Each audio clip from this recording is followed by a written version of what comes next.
Federal bureau of investigation FBI అమెరికాకు సంబంధించినటువంటి వ్యవహారాల్లో ఈ DEI పాత్రకు సంబంధించి మనం చాలా రోజుల నుంచి మాట్లాడుతున్నాం. ప్రతి డిపార్ట్మెంట్లో కూడా డైవర్సిటీ, ఈక్విటీ, ఇంక్లూజన్ అనే పాలసీ తోటి ఒక డిపార్ట్మెంట్స్ని పెట్టి తద్వారా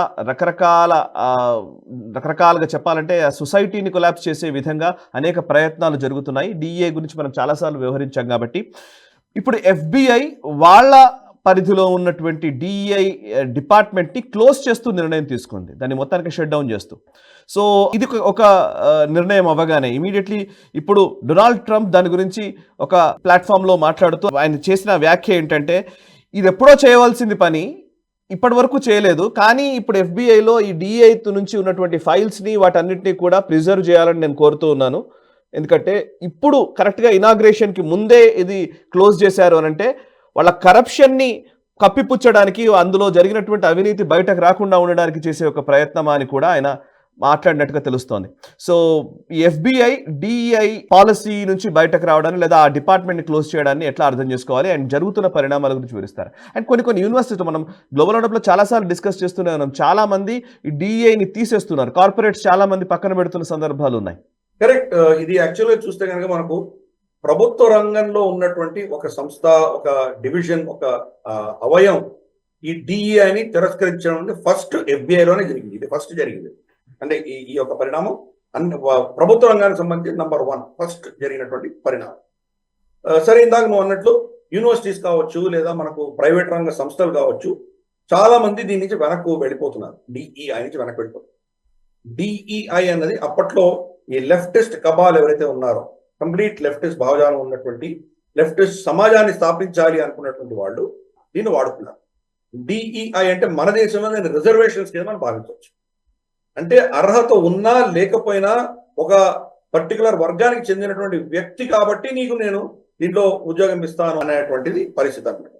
ఇప్పుడు ఫర్ ఇన్స్టెన్స్ మనకు కాలిఫోర్నియా ఫైర్లో చూసాం మనం, అక్కడ నిప్పులు చెలరేగుతుంటే దాన్ని పోరాటం చేయడానికి శక్తి ఉండాలి, దానికి సంబంధించినటువంటి నైపుణ్యత ఉండాలి.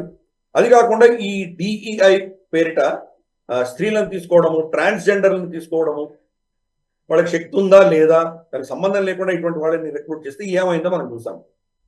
అందుకని ఈ DEI యొక్క దుష్పరిణామాలు FBIలో కూడా వాళ్ళు చదువుతుంది. అంటే వ్యక్తులు వాళ్ళకి శక్తి లేకపోయినా, వాళ్ళకు సబ్జెక్ట్ మీద విషయం మీద అవగాహన లేకపోయినా ఈ DEI అన్న పాలసీ దృష్ట్యా కొంతమంది రిక్రూట్ చేసుకోవాల్సి వచ్చింది. దానివల్ల మధ్యగా పల్చనై FBI యొక్క కెపాసిటీ తగ్గిపోయిన ఉదంతాలు చాలా ఉన్నాయి.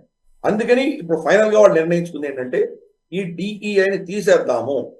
DEI భిన్నంగా నిజంగా కనుక ఏమైనా అటువంటి పరిస్థితులు ఉంటే, డిస్క్రిమినేషన్ జరిగితే కనుక ఇతర చట్టాలు ఉన్నాయి కాబట్టి ఇది మనకు అక్కర్లేదు, ఈ డిపార్ట్మెంట్ తీసేద్దామని FBI ఫైనల్ నిర్ణయించుకుంది. సో దానివల్ల మనం చూస్తే కనుక డొనాల్డ్ ట్రంప్, తర్వాత ఎలాన్ మస్క్, తర్వాత వివేక్ రామస్వామి వీళ్ళందరూ దీని మీదే ఫోకస్ చేస్తున్నారు. ఈ వోక్ కల్చర్కి ఆధారం ESG, తర్వాత DEI, ఈ రెండింటి ఆధారంగా వాళ్ళు రన్ చేస్తున్నారు. ఈ రెండింటి మీద ఉక్కుపాదం మోపడానికి సిద్ధంగా ఉన్నారు. జనవరి 20 తర్వాత ఎలాన్ మస్క్, వివేక్ రామస్వామి ఇద్దరు కూడాను కంప్లీట్ గా ఈ DEIని టార్గెట్ చేయడం, మొత్తం వాళ్ళ ప్రభుత్వంలో ఉన్న DEIలన్నీ కూడా ముగించేసేటువంటి పరిస్థితి మనకు కూడా. కాబట్టి ఇది ఒక ఏమంటారంటే మంచి పరిణామం కింద మనం భావించాలి. కానీ డొనాల్డ్ ట్రంప్ రాకముందునే జరిగింది. ఇలా చేయడం వల్ల వీళ్ళు చేసినటువంటి అరాచకాలు ఏవైతే ఉన్నాయో, అర్హత లేనటువంటి వాళ్ళకి ఉద్యోగాలు ఇవ్వడము, కరప్షను, ఇవన్నీ ఏమేం చేశారో అవన్నీ కూడా బయటపడతాయో అన్న భయంతో ముందరే చూసుకొని వెళ్ళిపోతున్నారు. కాబట్టి ఇప్పుడు డొనాల్డ్ ట్రంప్ చెప్పడంలో ఆశ్చర్యమైన విషయమే కాదు. ఆ ఫైల్స్ అలాగే వదిలేసి వెళ్ళండి, దాన్ని డిస్ట్రాయ్ చేయకండి, నాశనం చేయకండి, మేము మళ్ళీ దాన్ని వెళ్ళి ఇన్వెస్టిగేట్ చేసి మీలో ఎవరైనా తప్పు చేసి ఉంటే మీ మీద మళ్ళీ ప్రాసిక్యూషన్ స్టార్ట్ చేస్తాము అనేటువంటి ఆలోచన ఆయన చెప్పారు. కాబట్టి చూద్దాం మరి రాబోయే రోజుల్లో దీని నుంచి ఇంకా ఎన్ని స్కెలిటన్స్ బయటపడతాయో, ఎటువంటి ఈ యొక్క డిపార్ట్మెంట్ ఆధారంగా ఎటువంటి అకృత్యాలు, అఘాయిత్యాలు బైడెన్ ప్రభుత్వం చేసిందో చూద్దాం. ఇది ట్రంప్ హయాం వచ్చిన తర్వాత మెల్లిమెల్లిగా ఈ రిపోర్ట్స్ అన్ని బయటకు వస్తాం. రైట్ సార్, ఇక బైడెన్ అడ్మినిస్ట్రేషన్ ఇప్పుడు అంటే చివరిలో తీసుకుంటున్న నిర్ణయాలు ఇవన్నీ కూడా ఒక కొంచెం సిగ్నిఫికెంట్గానే మనం చర్చించాలి కాబట్టి ఈ వారంలోనే చాలా కనిపిస్తున్నాయి. సో ఇందులో ఇంకొక అంశం ఉంది. బైడెన్ అడ్మినిస్ట్రేషన్ ఇప్పుడు ఏం చేసిందంటే సుమారు 2 డజన్ల చైనీస్ ఎంటిటీస్ ఏవైతే ట్రేడ్ లిస్ట్లో రెస్ట్రిక్ట్ చేస్తూ నిర్ణయం తీసుకోవడం జరిగింది చైనాకు సంబంధించినవి. అందులో చిప్ మ్యానుఫ్యాక్చరర్స్ ఎక్కువగా ఉన్నారు.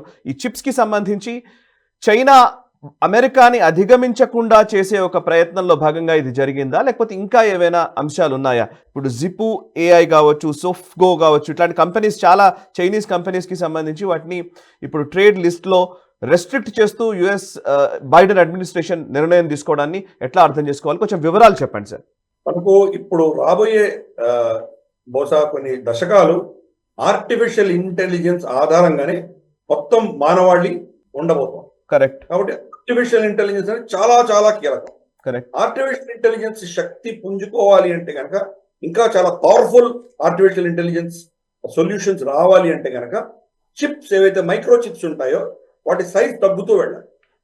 ప్రస్తుతానికి ఆల్మోస్ట్ 3-4 నానోమీటర్స్ దాకా మనకు అంత చిన్నటువంటి చిప్స్ తయారు చేసేటువంటి టెక్నాలజీ ఇప్పుడు తైవాన్ దగ్గర, వెస్ట్ దగ్గర ఉంది. చైనా ఇప్పటికి కూడా ఇంకా బహుశా 20-25 నానోమీటర్స్ ఉన్నటువంటి చిప్స్ వాళ్ళు తయారు చేస్తున్నారు. అంటే ఈ చిప్ ఎంత చిన్నదైతే అంత పవర్ఫుల్ గా ఉంటుంది. వాళ్ళకి ఇంకా అటువంటి టెక్నాలజీ రాలేదు. ఆ టెక్నాలజీ చైనాకు వెళ్ళకూడదు అని చెప్పి అమెరికా చాలా ప్రయత్నాలు చేస్తారు. డొనాల్డ్ ట్రంప్ చేశారు, జో బైడెన్ కూడా గత 4 ఏళ్లుగా అదే పంతాలు ఆయన కూడా వెళ్ళారు. ఫర్ ఇన్స్టెన్స్ మనకు యూరోప్ నుంచి వాళ్ళకు వస్తున్నటువంటి మషీన్లు ఏవైతే ఉన్నాయో, అంటే ఈ చిప్లు తయారు చేసినటువంటి మషీన్లు ఆమ్స్టర్డామ్ ఆ ప్రాంతంలో, నెదర్లాండ్స్ వాళ్ళ దగ్గర ఎక్కువ టెక్నాలజీ ఉంది. ప్రపంచంలో ఆల్మోస్ట్ 70-75% అక్కడి నుంచి ప్రొడ్యూస్ అవుతాయి ఈ మషిన్స్ అన్ని. ఏవి? చిప్లు తయారు చేసే మెషిన్. ఈ సెమీ కండక్టర్స్ చిప్స్ అనేవి అంటాము, ప్రపంచవ్యాప్తంగా ఎవరి దగ్గర కూడా మోనోపోలీ లేదు. ఇవి ఒక సప్లై చైన్ సిస్టమ్. తైవాన్ తయారు చేస్తుంది, కానీ దాన్ని తయారు చేయడానికి కావాల్సినటువంటి పనిముట్లు, ఇన్పుట్స్ అన్ని కూడా వేరే దేశాల నుంచి వస్తున్నాయి, ఇంక్లూడింగ్ చైనా. అలాగే వీళ్ళు తయారు చేసింది ఇంకెక్కడో వెళ్తుంది. సో ఇది ఒక దేశంలోనే 100 end-to-end ప్రొడక్ట్స్ ఉంటుందని లేదు. అటువంటి పరిస్థితులలో చైనా కనుక ఇటువంటి చిప్స్ అన్ని వెళ్తే వాళ్ళ మోనోపొలి పెరుగుతుంది, వాళ్ళు దాన్ని అస్త్రంగా వాడుకుంటారు అన్నటువంటి ఒక అభిప్రాయంతో వాళ్ళ మీద ఆంక్షలు విధించడం మొదలుపెట్టారు. గతంలో కూడా ఆంక్షలు విధించారు, ఇప్పుడు కూడా చేస్తున్నారు. ఇన్ఫాక్ట్ 19 అంటే డొనాల్డ్ ట్రంప్ ప్రమాణ స్వీకారం చేసేదానికి ఒక్కరోజు ముందర టిక్ టాక్ కూడా బ్యాన్ అయిపోవాలి. టిక్ టాక్ కూడా అది డెడ్ లైన్. జనవరి 19 లోపు వాళ్ళు కనుక అమెరికాలో ఏదైనా ఒక కంపెనీకి టిక్ టాక్ అమెరికాని అమ్మకపోతే టిక్ టాక్ ని అమెరికాలో బ్యాన్ చేసేటువంటి ఒక ఒప్పందం అయిపోయింది. కోర్టు కూడా దానికి ఆమోద ముద్ర వేసింది. కాబట్టి చూద్దాం, రాబోయే 2 రోజుల్లోనే నిర్ణయం జరుగుతుంది. ఓవరాల్ గా జో బైడెన్ 4 ఏళ్ల హయాంలో కూడా చైనా టెక్నాలజీకి వ్యతిరేకంగా నేను చాలా స్టెప్స్ తీసుకున్నాను. ఇన్ఫాక్ట్ జో బైడెన్ తీసుకున్న ఇంపార్టెంట్ డెసిషన్ ఏంటంటే, చిప్ టెక్నాలజీలో చైనాలో పనిచేస్తున్నటువంటి వ్యక్తులు ఎవరైతే ఉన్నారో వాళ్ళందరూ కూడా మీకు అమెరికన్ సిటిజన్షిప్ కావాలా లేదా చైనీస్ సిటిజన్షిప్ కావాలా అంటే, అమెరికన్ సిటిజన్ పాస్పోర్ట్ ఉన్నటువంటి వ్యక్తులే అక్కడ వెళ్ళి పనిచేస్తున్నారు. ఎందుకంటే వాళ్ళు చాలా విపరీతంగా జీతాలు ఇస్తున్నారు. కాబట్టి మీరు కనుక జీతాలు ఇంపార్టెంట్ ఉంటే మీరు చైనీస్ సిటిజన్షిప్ తీసుకొని వెళ్ళిపోండి. లేదు మీకు మీ అమెరికన్ పాస్పోర్ట్ ఇంపార్టెంట్ అనుకుంటారా, అది వదిలేసిరా అండి అని చెప్పి ఆర్డర్ ఇచ్చినటువంటి పరిస్థితి గతంలో చూసాము జో బైడెన్ ప్రభుత్వంలో. కాబట్టి ఈ అంశాల దృష్ట్యానే వీళ్ళ మీద ఇప్పుడు శాంక్షన్స్ ఇంపోజ్ చేశారు. పైపెచ్చు ఈ శాంక్షన్స్ ఇంపోజ్ చేసేదానికి జస్ట్ కొద్ది రోజుల ముందరే వాళ్ళ అథారిటీస్, అమెరికన్ అథారిటీస్ చెప్పాయి, పెద్ద మేజర్ సైబర్ అటాక్ అనేది చైనా నుంచి అమెరికా మీద జరిగింది. వీళ్ళ సీక్రెట్స్ చాలా వెళ్ళిపోయినాయి, వాళ్ళు తీసేసుకున్నారు. ఇన్ఫాక్ట్ వీళ్ళ క్యాంపెయిన్ సీక్రెట్స్ కూడా వాళ్ళకి వెళ్ళిపోయినాయి, చాలా అంశాల్లో వాళ్ళు హ్యాక్ చేశారు అన్నటువంటి రిపోర్ట్స్ కూడా వచ్చాయి. అందుకనే ఈ టిక్ టాక్ అంశం కావచ్చు, లేదా మనకు అటు చైనా కూడా అదే వాదన చేస్తోంది, మా కంపెనీల పైన మా వాటిపైన కూడా యుఎస్ నుంచి సైబర్ అటాక్స్ వచ్చాయని. అది అఫ్ కోర్స్ అది రిటారిక్ చేస్తారు వాళ్ళు. ఎందుకంటే మేము తప్పు చేయలేదు, ఎవరో చేశారు, మీరు దాని విక్టిమ్సే, మేము కూడా విక్టిమ్సే, ఇద్దరు కలిసి బాధపడుతున్నాం అని చెప్పేసి వాళ్ళు ఒక నెరేటివ్ బిల్డ్ చేసే ప్రయత్నం చేస్తున్నారు. కానీ డెఫినెట్ గా చైనా ప్రేరేపించబడ్డటువంటి వ్యక్తులే దీని మీద ఈ దాడులు చేశారు, విపరీతంగా దాడులు చేశారు. సో చూద్దాం మరి రాబోయే రోజుల్లో ఇది ఎటు పరిణామం ఏ దిశగా వెళ్తుందో చూద్దాం. డొనాల్డ్ ట్రంప్ ని ఎవరు ప్రెడిక్ట్ చేయలేరు. అఫ్ కోర్స్ ఆయన క్యాంపెయిన్ లో అంతా కూడాను నేను 60% దాకానే చైనా మీద టారిఫ్లు వేస్తానని చెప్తున్నారు ఆయన. కానీ రేపటి రోజు షీ జిన్పింగ్ ఆయన ఇద్దరు కలిసి ఏదైనా ఒప్పందం చేసుకుని అమెరికాకి ఏదో $300-400 బిలియన్ కాంట్రాక్ట్ నేను ఇస్తున్నాను, మీ దగ్గర ఏదో గోధుమలు కొంటాను, స్ట్రాబెర్రీలు కొంటాను అని చెప్పి షీ జిన్పింగ్ కనుక ఏదైనా ఫైనాన్షియల్ కమిట్మెంట్ ఇస్తే కంప్లీట్ గా చైనా కంటే నాకు మిత్రుడు లేడు, షీ జిన్పింగ్ చాలా గొప్ప వ్యక్తి అని కంప్లీట్ గా అటు మారిపోయినా ఆశ్చర్యపడక్కర్లేదు. ఎందుకంటే డొనాల్డ్ ట్రంప్ ని ప్రెడిక్ట్ చేయడం చాలా కష్టం. అటువంటి పరిస్థితులలో మరి చైనా ఎటువంటి ఎత్తుగడలు వేస్తుంది, ఈ యొక్క ఆంక్షల్ని ఎలా తప్పించుకుంటుంది? అంటే ఈ గతంలో లాగా ఒక దేశం ఇంకో దేశానికి ఇచ్చేటువంటి పరిస్థితి కాదు. సప్లై చైన్స్ చాలా ఉంటాయి. ఎక్కడో సప్లై చైన్ కట్ చేయొచ్చు అమెరికాకి, లేదా అమెరికా నుంచి డైరెక్ట్ గా చైనా కొనకుండా ఇంకెవరో కొని అక్కడి నుంచి చైనాకి తీసుకెళ్లేటువంటి పరిస్థితి రావచ్చు. ఇన్ఫాక్ట్ ఇప్పుడు వాళ్ళు ఇమ్మీడియట్ గా చైనాలో ప్రెషర్ లేదు.